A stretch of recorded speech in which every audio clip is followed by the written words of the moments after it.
Мышка Мюзи. В одном городе, в подвале старой консерватории, жила-была мышка по имени Мюзи. А звали ее так потому, что она очень любила музыку. Однажды она рассказала своим братьям о своих мечтах.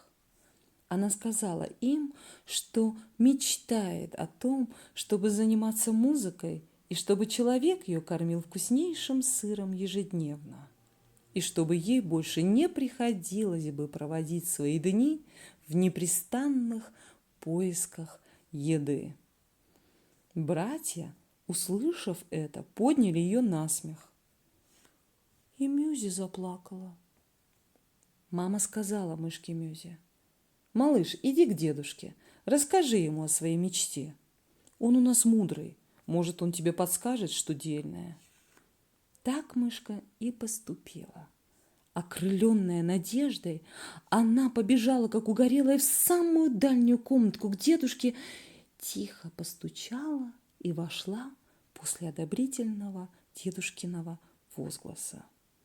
Дедушка был несказанно рад тому, что мышка почтила его своим присутствием, и, услышав ее рассказ, сказал только: «Ты получишь то, о чем мечтаешь, но для этого ты должна слушать свое сердце».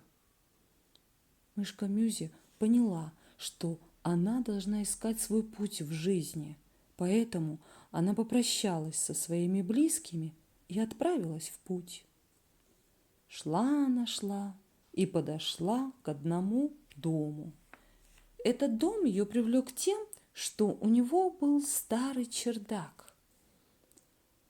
«Вот отличное место, где можно поселиться», – подумала она и проскочила незаметно в полуоткрытую входную дверь. В комнате было тепло и уютно. Горел камин, на столе стояли зажженные свечи. В кресле качалки сидела молодая женщина, и на руках она держала ребенка. Позже Мюзи узнала, что это была маленькая девочка 4 месяцев от роду по имени Кейт. Прошло несколько дней. Мышка чувствовала себя прекрасно на новом месте. На чердаке было много старых вещей. Среди них была калимба, забытая и никому не нужная. И вот однажды мышка Мюзи, бегая по чердаку, случайно пробежала поверх металлических язычков калимбы. И вдруг раздалась необыкновенной красоты арпеджио. Мышка, сломя голову, бросилась под старый шкаф и притаилась. Больше звуков не последовало.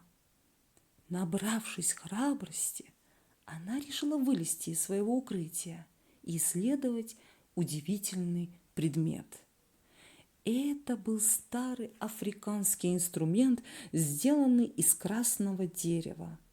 Мышка провела своими лапками по язычкам, и, о чудо, они завибрировали, и полилась музыка, таинственная и прекрасная. С этого дня мышка регулярно подходила к калимбе и пробовала свои силы на музыкальном поприще. Никто в доме не догадывался о музыкальных подвигах Мюзи, так как ежедневно, как раз в это самое время, молодая женщина выводила свою дочку на прогулку. А время шло, мышка Мюзи начала набирать мастерство. Так бы и продолжалось, пожалуй. Но один случай изменил все. А было это так.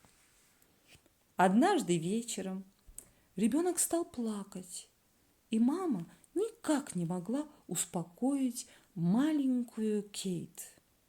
Ребенку уже стукнуло 6 месяцев, и у нее пошли зубки. Вот из-за этого ребенок никак не мог успокоиться. «Что же делать?» – подумала мышка Мюзи. И вдруг она вспомнила дедушкины слова: «Ты должна слушать свое сердце». «Музыка!» – подумала мышка Мюзи и бросилась к Колимбе. Провела она своими лапками по язычкам, и комната наполнилась чарующими звуками. Они стали проникать сквозь щели старого пола вниз и наполнять весь дом магией музыки. Мышка играла от самого сердца, ее душа пела. Мюзи была на вершине счастья и блаженства. Она забыла о времени. Когда прозвучал заключительный аккорд, мышка оглянулась. В открытых дверях стояла женщина с ребенком на руках. На их лицах играла улыбка. Мышка, опомнившись, бросилась наутек. Женщина с ребенком ушли. Мышка успокоилась. Через некоторое время дверь чердака скрипнула. Раздались шаги, потом опять шаги. Закрылась дверь, и тишина. Мышка Мюзи сидела и боялась пошевельнуться. Через некоторое время она почувствовала очаровательный и манящий запах. Она на цыпочках стала подбираться поближе. И что она видит? Рядом с Колимбой на тарелочке лежал кусочек сыра. Это было невероятно! Мечта сбылась! С этих пор мышка каждый вечер играла на Колимбе, ребенок засыпал под ее импровизацию, и каждое утро мышку Мюзи ждал удивительный завтрак, о котором она мечтала. Просто надо верить в свои мечты и слушать свое сердце. Вот и все.